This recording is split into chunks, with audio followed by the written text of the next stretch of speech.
Welcome. Welcome, everyone. Once again, for everybody in the back, welcome to Date Night with the Crafts. So, again, today we have a very, very special episode. We do. Because we have a very, very special guest, but we'll get to that in a minute. So, I would like to introduce my lovely, once again, beautiful co-host who doesn't drink from the wet bar in the Dominican Republic, so she is still alive. Kiara Craft. Thank you, Kiara Craft.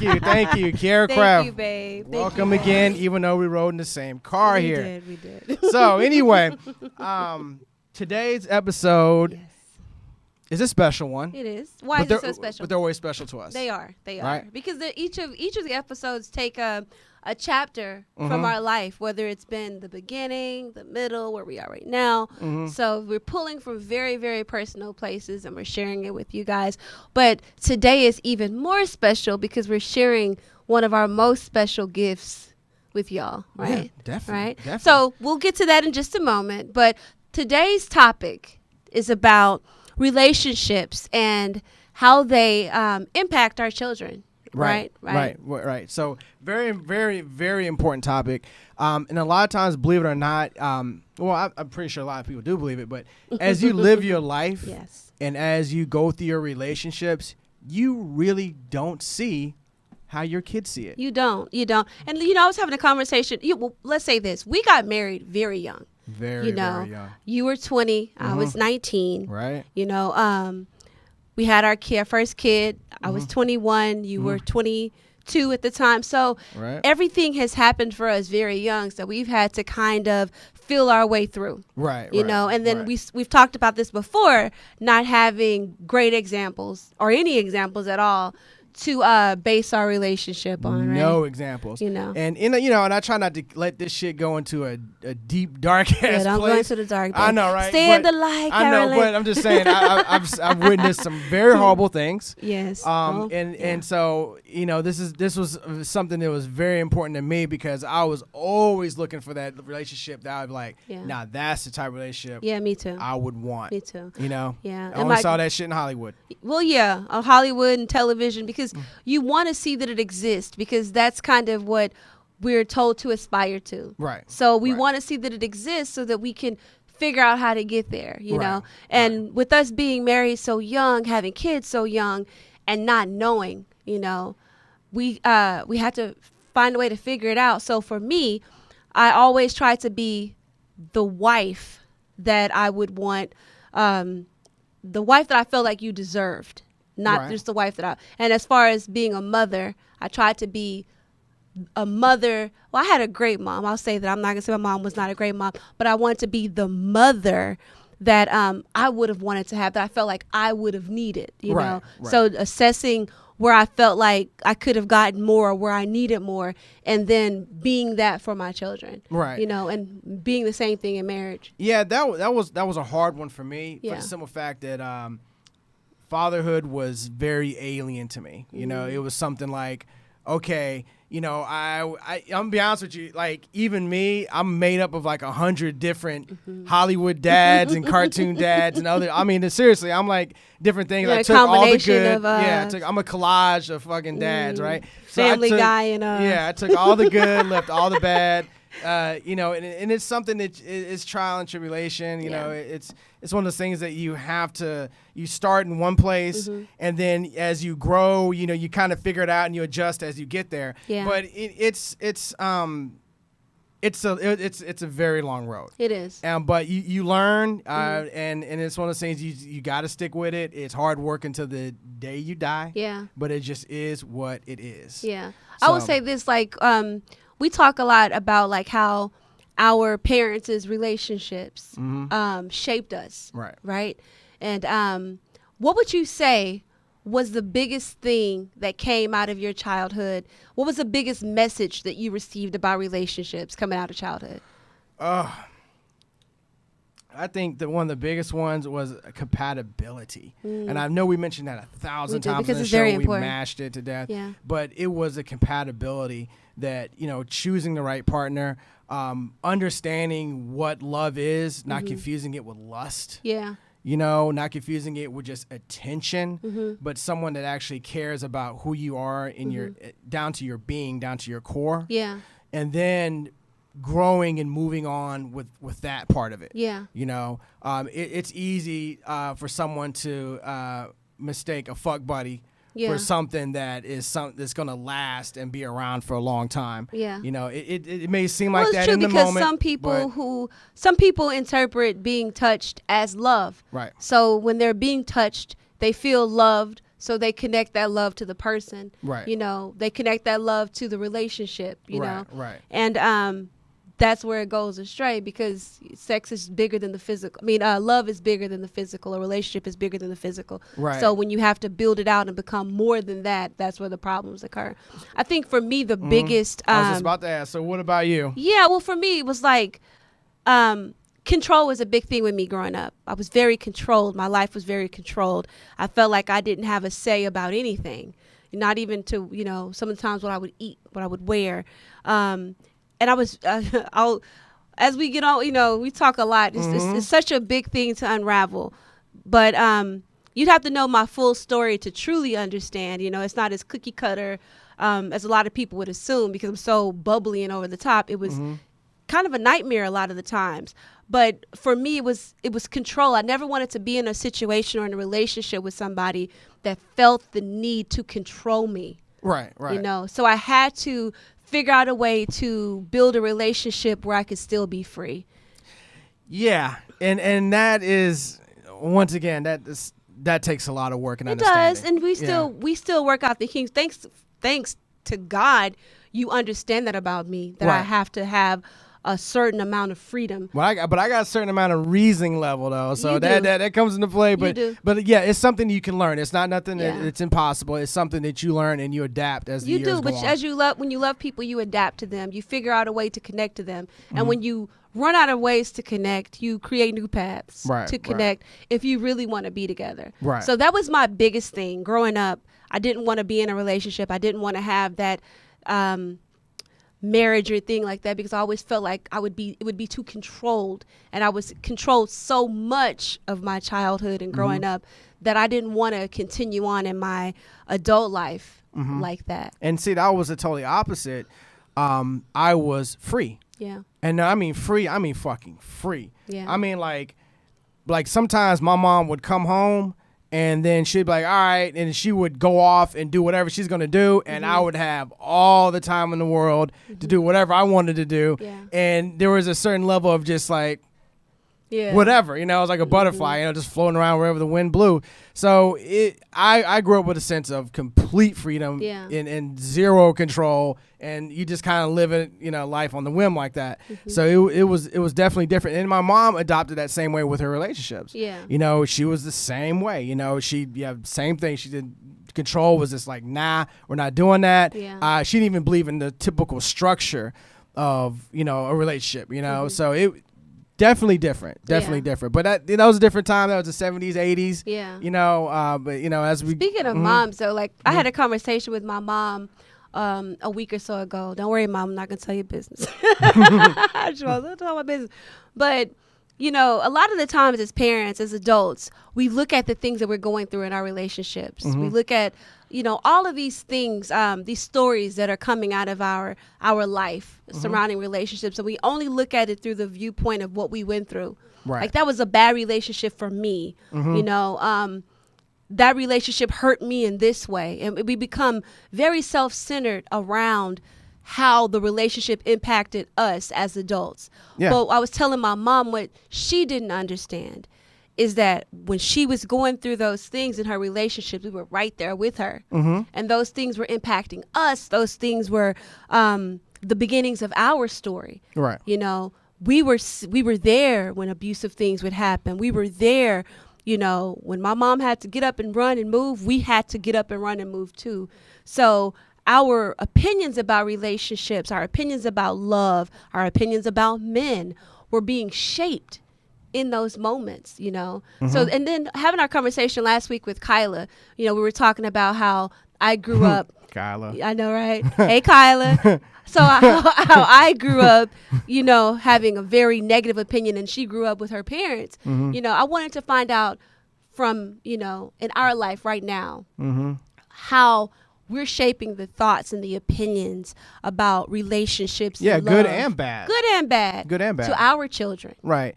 Because, one of the things that you said that was really interesting is, the viewpoint of it, especially from our standpoint. Yeah. And just a quick story. When I was growing up, and my mom I was very young at this time. My mom had a relationship with a band member. This guy, he was a lead singer of this band.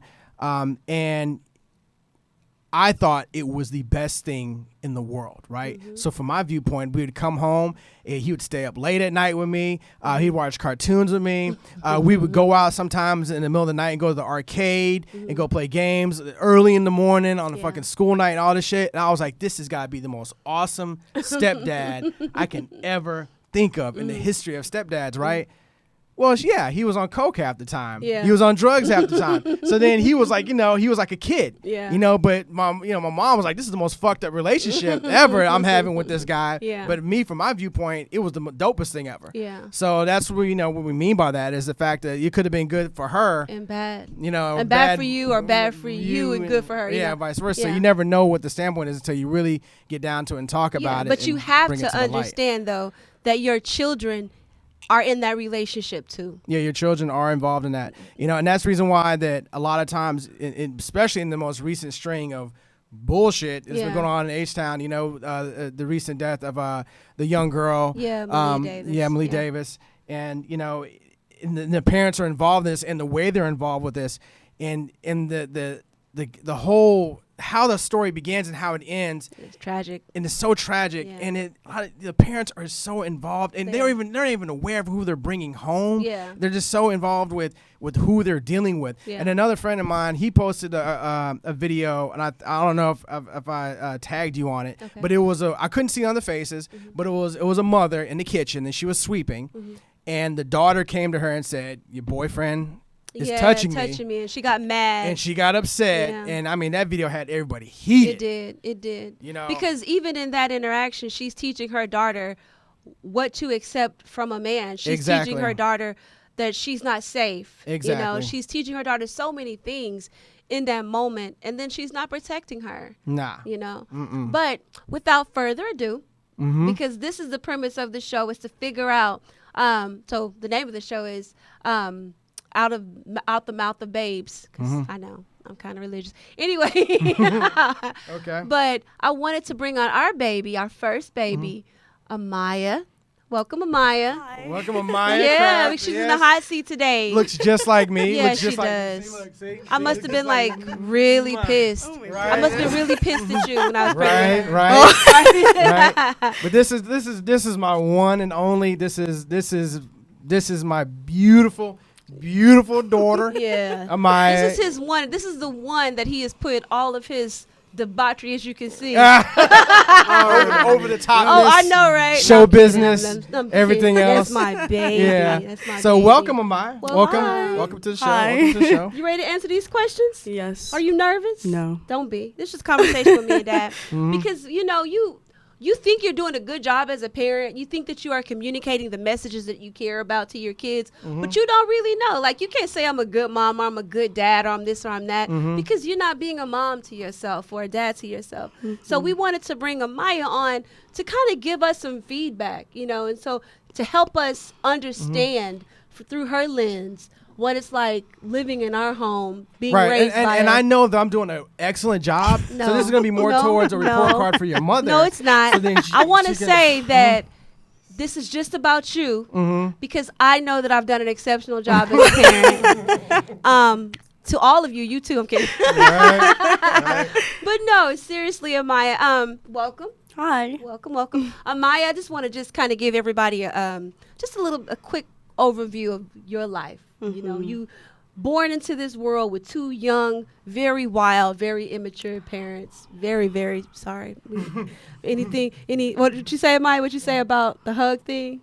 I was one hug away from being a normal person. One hug away from being a normal person. I think you're very normal. I think you did a great job too. Anyway, but enough of patting ourselves on the back. But What was it like growing up with like really young parents? I mean, did you know that we didn't know what we were doing? Yeah, I already knew that. I already knew that. And I was elementary school. All my friends' parents are like 60 years old. And I'm like, my mom's 29. They're like, why are your parents so young? I'm like, actually, I don't know why they're so young. I grew up with my parents being my friends. They weren't like, they were authoritative, of course, but they were more of like my like older siblings to me. Like they were not like, you know, very harsh. So it was a very easygoing childhood. That's not what you said. You said I was very strict. That was when I was in middle school. Oh, so I changed. Mm-hmm. So what you say? Because I changed. Oh, you got that Old Testament mom, and then you got the New Testament mom. Yeah, I kind of, you know, bordered anywhere between Genesis and Revelation, depending on the circumstance. I love Bible jokes. But I know, right? But would you say that your our relationship with each other and our relationship with you evolved as you got older? Of course. So we grew. Yes. Okay. In what ways? My parents grew up with me, so there was a point in time when I was a kid, I feel like my parents were like really just trying to have a lot of fun, like get all the fun out. And then when I got into middle school, my parents were like, we need to stop having fun and really focus on her. And I was like, don't do that now. Right. Don't focus on me now. And then I got into high school. My mom and dad were like, you know what? It's time to focus on the other child. And I was like, this is amazing. So that's it evolved. At first, it was best friends. And then it actually came my actual parents. And I was like, this is horrible. And then it became best friends again. And that's where it is now. Well, let me say this right now. You know, because I talked to a lot of people about this. And believe it or not, I talked to a lot of people about this. They always go, you can't be friends with your kids. Yeah. They always say that shit. You can't be friends with your kids. And I'm like, I can kind of see maybe depending on who the kid is, depending on who you are, what your level of friendship is. Yeah. But you still have to establish a level of trust with your child. You know, the other thing too is that I feel like you teach I'm a proponent of teaching your kids everything about life. Right. So how will you teach them to be a friend if you're not a friend to them? Right. You know? So we can't teach them how to go out and establish friendships. We can't teach them what's a healthy and what's an unhealthy relationship as a friend if they don't first understand what that is with us. And I am a firm believer in that. So people can say what they want to say about our style of parenting. I feel like it worked. Yeah, it does work because it brings honesty into the relationship. And I don't know how many times I sit down with people. I was just sitting down with a coworker a week ago and talk to them about their kid. And their kid's like, I found out he was doing this shit. He was doing that and all this. I was like, when's the last time y'all actually just had a real conversation? Yeah. And it's like, well, kind of, they come from the authoritative, just they come in, kick the door down and go, oh, you need to tell me everything you're doing right now. And then they're like, well, I don't trust what's going on because I'm going to be disciplined for this. Yeah. So, you got to, there's a certain way you got to. But see, my thing is, I never wanted to, you go to somebody's funeral, right? Mm-hmm. And you hear that their friends get up and, the people that know them, like their family get up and she was this person and she was that person. And then the friends get up and they tell a completely different story about who that person was. Yeah.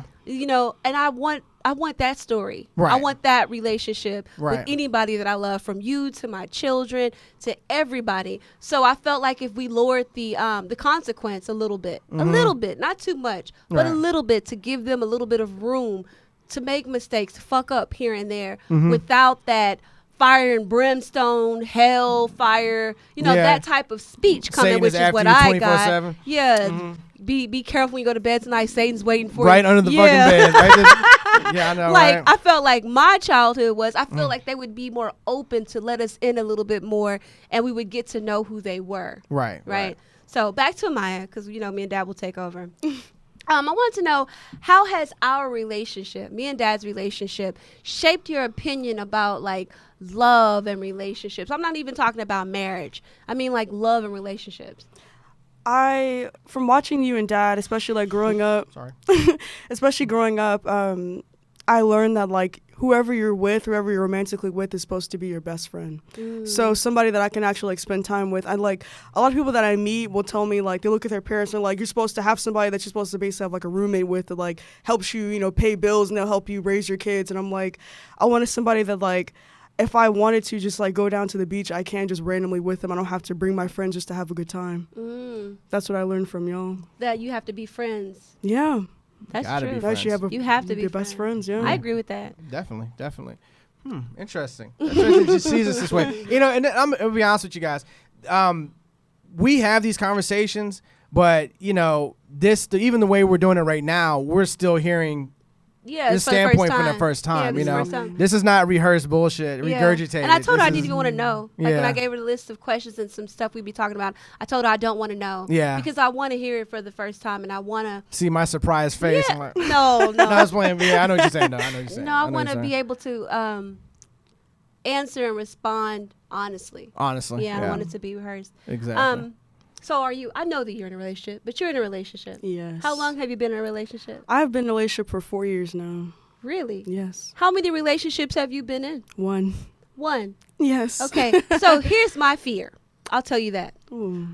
I got married really young, and you know how our relationship has been, is trying to figure it out, trying to figure out who you are and all of that. And that has always been a fear of mine for you, that you would get into a situation where you would find out who you were with somebody else before you found out who you are for yourself, So I know you and I have had that conversation before. What is your response to that?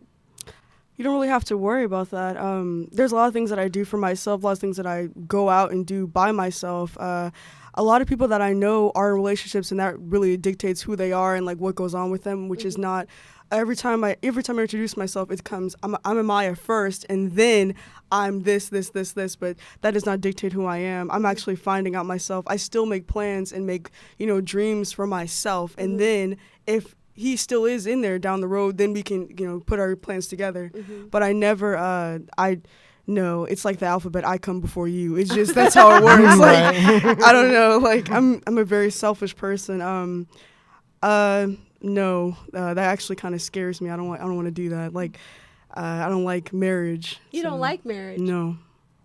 Okay. I think, let me not answering for her, but I'm going to answer for her. Yeah. I'm a father, so I'm going to answer for her. I'm like team marriage. Like, go marriage. It's the idea of marriage, right? Okay. And it's the idea of like. It just like it was with me. It's like people will say this is a good marriage, and I look at it and go, "Oh my God, I do not want that." Yeah, but she's saying that she saw a good marriage. Mm-hmm.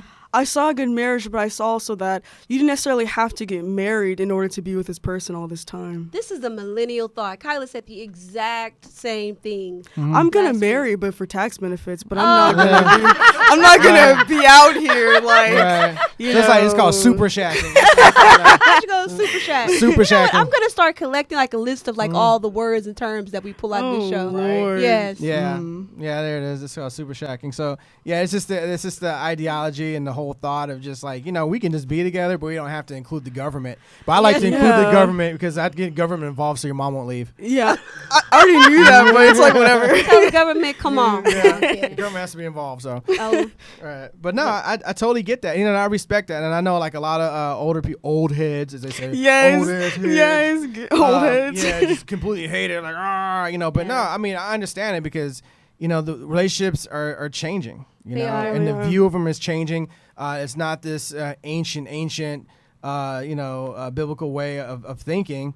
And also love can't be determined by that, at all either. So, it's something new. It is going to be there. But as long as you find love and you find friendship, I think that is the most important thing. Yeah. And that is the key to happiness. Not having a piece of paper that says you own a person or you share a person's last name. But you want that. You want that piece of paper. Yeah, so I can make sure the government has to be involved with me and her. That only applies to you. Baby. That only applies That's to amazing, you. baby. Right? Please. Yeah. Right. No, okay. I'm kidding. But I wanted to have that conversation with you because we never really talk.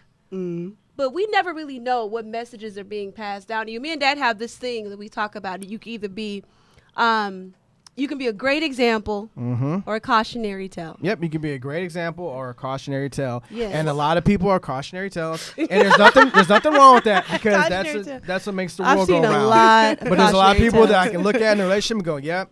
1, 2, and 3, A, B, C, and D. Make sure I would never do that because I do not want to end up with that like shit that. there. You know what I'm saying? So let me ask you, what was the greatest example out of our relationship Good that or you bad? wish? No. No. He's like, give me a list. The best example that we gave with you growing up in our home. Oh my God. Well, first of all, I will say that you guys are not a cautionary tale. Like when I actually think about like if I ever have kids, which is just a thought to me. If I ever have kids, You guys will be a blueprint. Because actually it's been a very fun time. One thing that I did enjoy, one of my favorite things ever that I will implant just in case I get another dog is not another kid, a dog. Is that like as I got older there were things that I was actually able to have. So like when I was 12 I was able to get a phone. Yeah. When I was 13 I was actually able to wear like makeup. When I was 14 there's many things that I was system that we set up. I slowly was able, I'm like, okay, if I live this another year I'll be able to do this. And it was so exciting. That was actually one of my favorite things about this, as well as like just looking like just turning around and just seeing like two best friends that I have. Like I don't have to worry about hiding anything. I just have people that I can confide in and I won't, try to be judgmental or anything like that. So yeah, that's good. So okay, so that was the greatest example. I like that. Thank you. That was a good answer. Yeah. That was my thing, by the way. The privilege, the yearly privilege. That was me. That was my parenting. Really? But Dad was the best I think friend. I need a pat on the back. But Dad was the best friend. Wow. Yes. So there you have it right there. Okay, right. Show's over now. That's what I came for. I came for that one part only, just so I can be like. Yeah.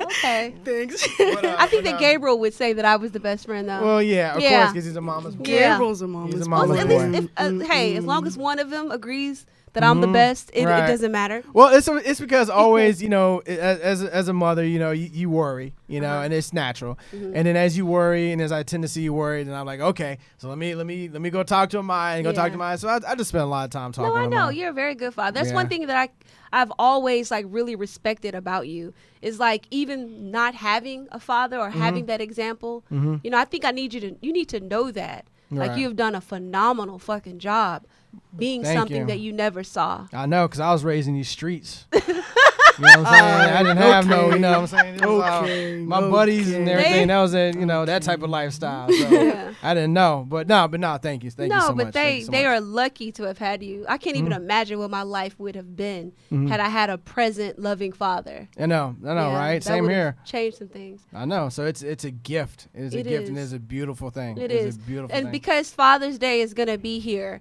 in a couple of days, give credit where credit is due. A man may not necessarily, it's not me preaching, but it is. Just because he isn't what he needs to be to you, but he's being there for his children and he's loving his children. Nobody is perfect, but allow that man to be congratulated, to be honored, to be able to accept, that love from his kid, to be able to say, this is my day. Buy that nigga a gift. Right. Don't just give him some 3-day-old, sorry, Maya, cover your ears. So no, just some underwear and socks. Put it that way. Okay. Thanks, there you go. I was gonna say. I know some other. Don't. I was gonna say.